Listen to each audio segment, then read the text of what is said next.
Se você está com seu celular aí, ou Bíblia, abra em 1 Samuel, verso de número 13.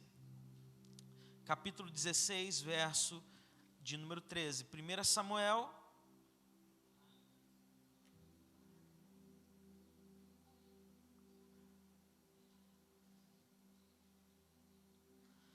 capítulo 16, verso de número 13. A gente vai estar falando hoje sobre o legado do líder e talvez o ponto de partida para isso seja uma dimensão que a gente vive constantemente se perguntando: o que é vocação e o que é missão? 1 Samuel 16, 13 diz assim: Samuel então apanhou o chifre cheio de óleo e o ungiu na presença dos seus irmãos. E a partir daquele dia, o Espírito Santo do Senhor apoderou-se de Davi. E Samuel então voltou para Ramá. Davi, ele possuía duas capacidades que o credenciavam para o governo de Israel. Que capacidades eram essas? Ele tinha habilidade e integridade. Habilidade em que aspecto, pastor? Ele, embora fosse um pastor de ovelhas, embora ele estivesse desenvolvendo um trabalho que era comum, gente, trabalho comum. Ele não era um político, ele não era um engenheiro, ele não era um doutor, ele não era um juiz, ele era um pastor de ovelhas. Assim como nós temos profissões comuns, Davi tinha. Mas o diferencial que existia na vida de Davi é que ele era bom naquilo que ele fazia. Pergunta assim para o seu vizinho: você é bom, meu irmão? Mas bom de verdade? Bom de verdade. Sabe por quê? Escute isso. Nós vivemos uma geração dos medíocres. Olha para o seu vizinho aí, vê se ele tem cara de medíocre. Não, né? Quem sabe o que é medíocre? Medíocre. A palavra ruim, né? Negativa. Hã? Tá, mais o quê? Não. Medíocre é aquele nota 5. É aquele que está na média. É o regular. É o ordinário. Mas Deus nos chama a ser extraordinário. Amém, meu irmão? Então, Davi, ele era alguém que era acima da média dele. Ele possuía, de um lado, a habilidade e do outro lado, integridade, porque ele era um homem segundo o coração de Deus. Por mais que Davi, ele pecasse, ele pecou, mas ainda assim, no final da sua história, ele foi conhecido como um homem segundo o coração de Deus. E para nós desenvolvermos todo o potencial de liderança, nós precisamos entender o que um líder precisa agregar nos valores da sua equipe para assim avançar. Existe um autor que eu gosto demais, chamado Bill Hybels. Ele é da Willow Creek, uma das maiores igrejas em Chicago, nos Estados Unidos. E ele fala que na montagem de uma equipe, se você é ungido pelo Senhor como líder, você precisa reconhecer 3 Cs na vida das pessoas. O primeiro C tem a ver com caráter. E essa ordem é uma ordem de importância, e no final eu vou falar sobre isso. O segundo C, competência. E o terceiro C, compatibilidade. Vou repetir: primeiro, caráter; segundo, competência; e terceiro, compatibilidade. Por que isso, pastor? Porque o cenário atual, nós vemos o tempo todo pessoas competentes, mas que não têm caráter. E isso causa problema. Por exemplo, se tem um músico na igreja, pensa num músico fera, gente.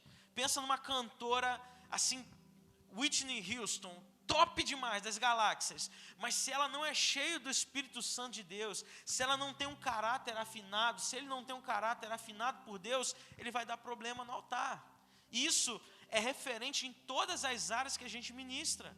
Por exemplo, eu estou na juventude, eu vejo um jovem despontando, ele é líder naturalmente, ele é influenciador do grupo, ele tem todo o potencial, mas ele não tem caráter. Eu coloco ele para liderar um grupo vida, vai ser problemático.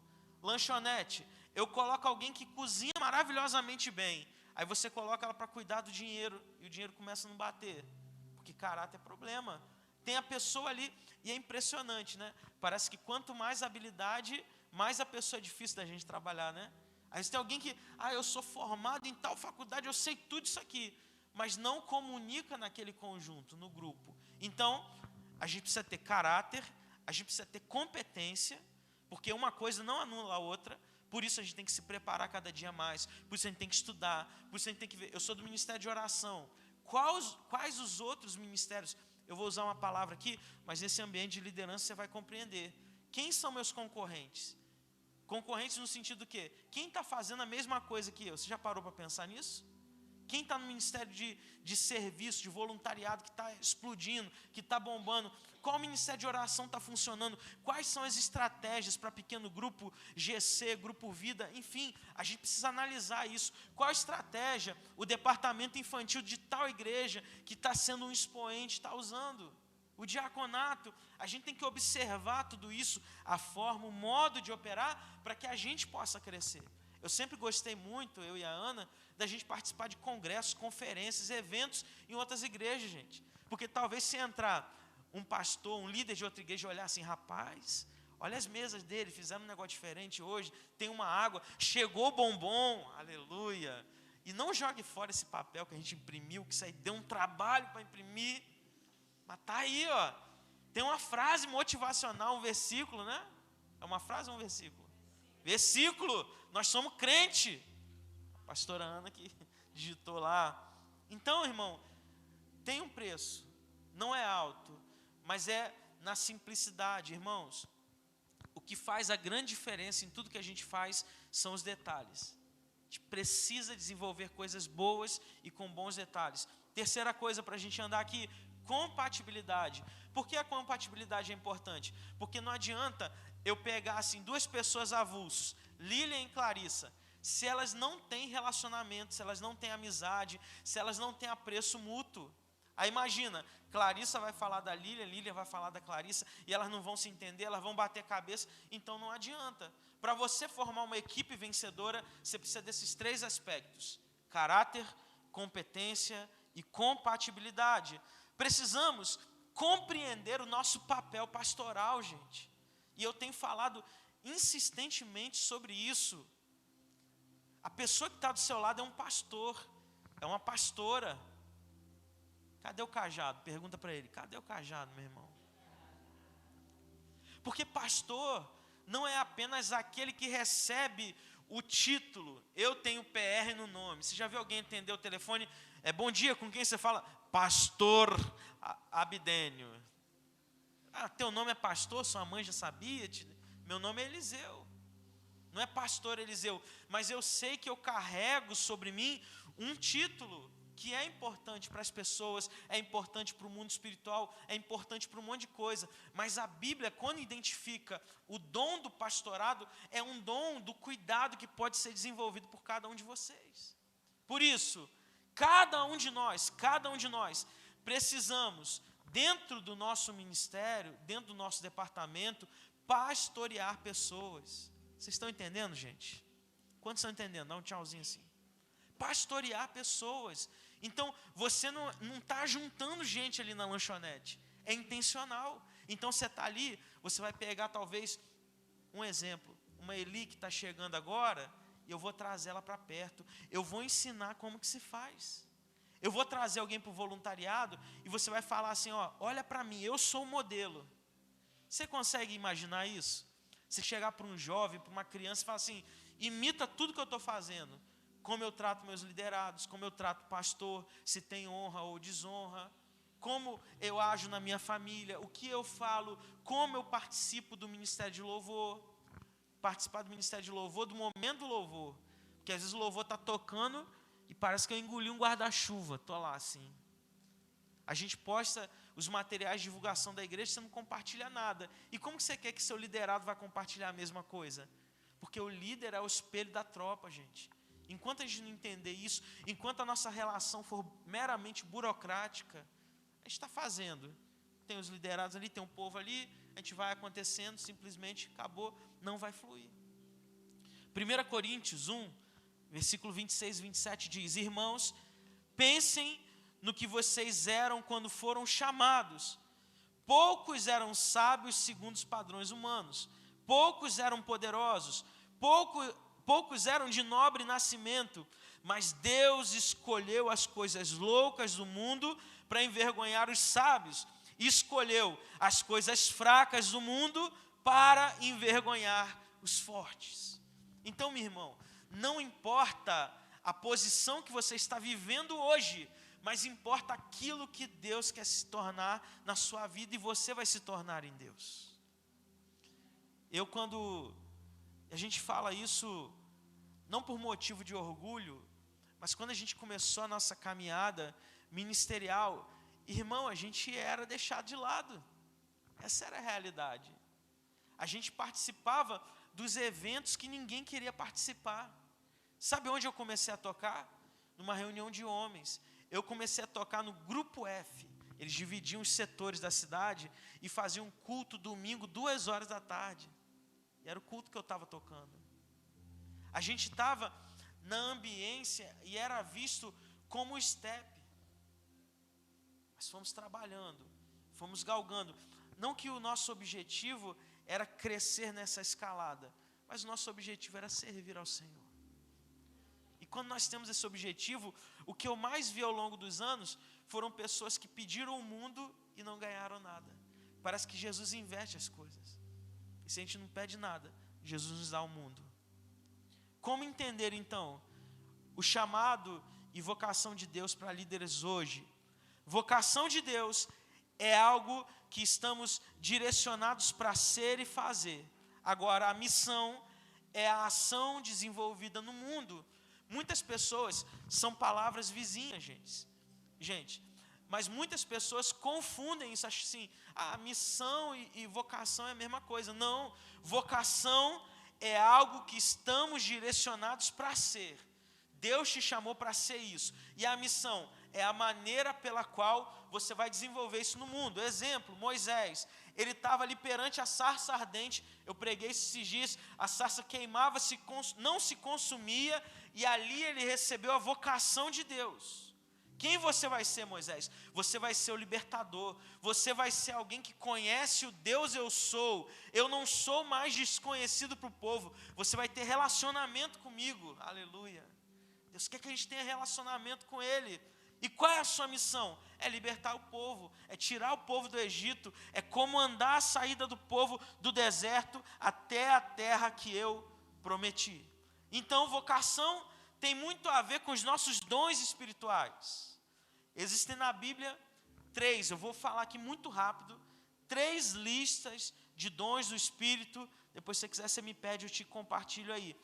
E os dons que são proferidos ali, que são descritos ali, é o dom de profecia, o dom de serviço, o dom de ensino, de encorajamento, de repartir, de liderança, de misericórdia, de palavra de sabedoria, palavra de conhecimento, fé, cura, poderes miraculosos, discernimento de espírito, e talvez esse seja o dom principal, falar em línguas, interpretação de línguas, ajuda, e por aí vai.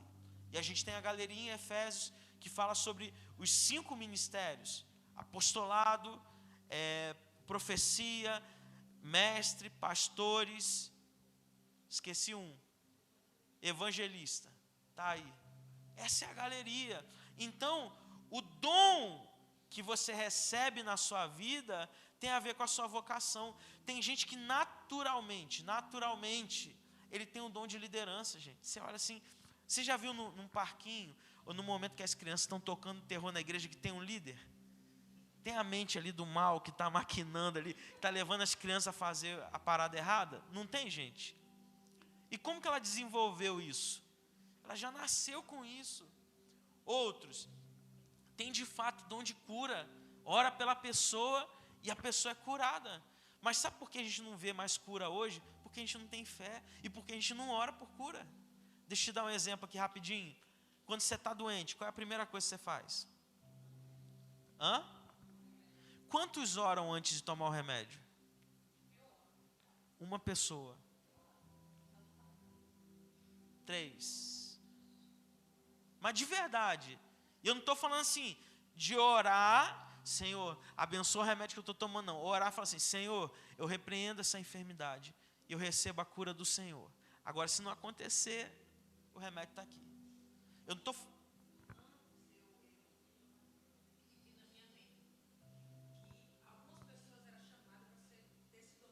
Uhum.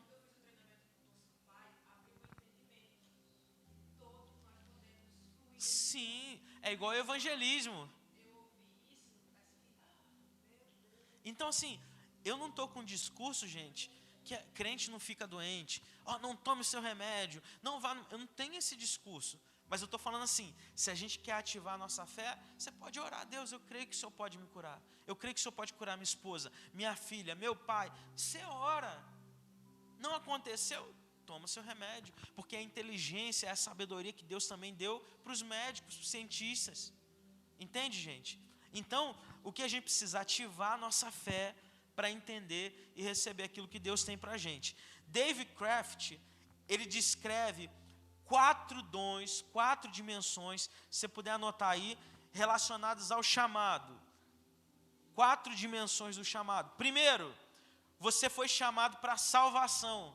Que é isso, pastor? Deus estende um convite a aceitar a Jesus, se tornando família de Deus em uma igreja local. Esse é o primeiro chamado. Segundo, o chamado para o discipulado. Agora, a pessoa recebe o desafio de crescer e aprender as disciplinas espirituais em Cristo.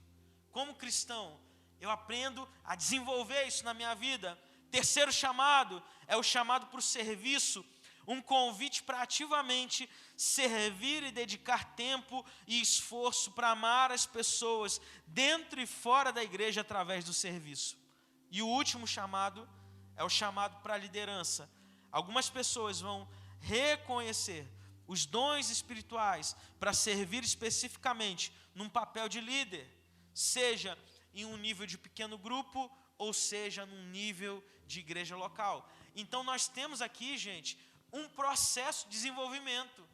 Você foi chamado à conversão, você se converteu. Você foi chamado para o discipulado, você foi ensinado, você foi treinado.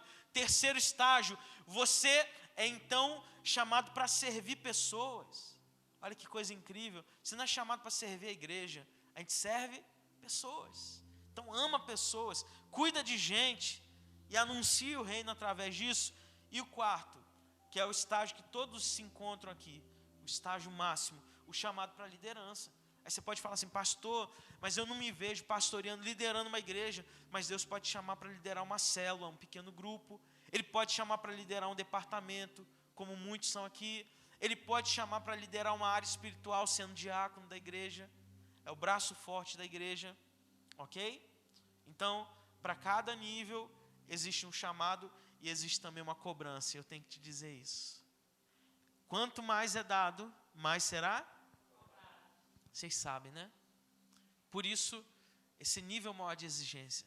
Por isso, numa quarta-feira à noite, nós estamos aqui compartilhando a palavra, passando por uma pauta que a gente precisa falar, e muitas outras coisas. Então, como descobrir o propósito do chamado para si? 5 coisas. Primeiro, leia a Bíblia. Através das Escrituras, Deus se revela o tempo todo para a gente. Então, busque na palavra de Deus, busque na palavra do Senhor. Segundo, através do conselho dos outros. Na multidão dos conselhos, nós encontramos a bênção. Terceiro, o testemunho do coração. Deus, ele precisa testificar coisas no seu e no meu coração. Porque senão, gente, não funciona. Ah, mas pastor, eu subi um monte lá em Genipabu, aí apareceu uma irmãzinha do coque, falou, esse que te digo, eu tive um sonho, mas Deus confirmou isso. Deus testificou isso no seu coração. Você precisa desse aval de Deus. Quarto, circunstâncias. Analise as circunstâncias. Se ela está te levando para algum lugar, para alguma coisa, se Deus está te mostrando, porque o mundo revela muitas coisas para a gente. E por último, a intervenção divina, e eu preguei sobre isso há poucos dias atrás, sobre, por exemplo, Paulo, que era Saulo, indo no caminho de Tarso para matar mais crente, e Jesus aparece para ele. Gente, vou dizer para vocês, eu tenho ouvido a balde, assim, testemunhos de pessoas que viram um anjo, que Jesus apareceu para elas, que aconteceu um negócio incrível para que ela convertesse. Então são os Saulos do nosso tempo, com o coração endurecido, que talvez através da palavra, através do seu testemunho, se converta. E Jesus vai mover o mundo para alcançar essa vida. Amém? Porque Jesus é o primeiro interessado em salvar a gente. Missio Dei, missão de Deus. A missão é dele, não é nossa. Nossa missão é anunciar a palavra, anunciar o evangelho e cumprir então o ID que ele tem para nós. Amém? Terminamos aqui a primeira palavra. A gente vai ter semana que vem, ou melhor, mês que vem, a segunda. E a gente continua, tá bom?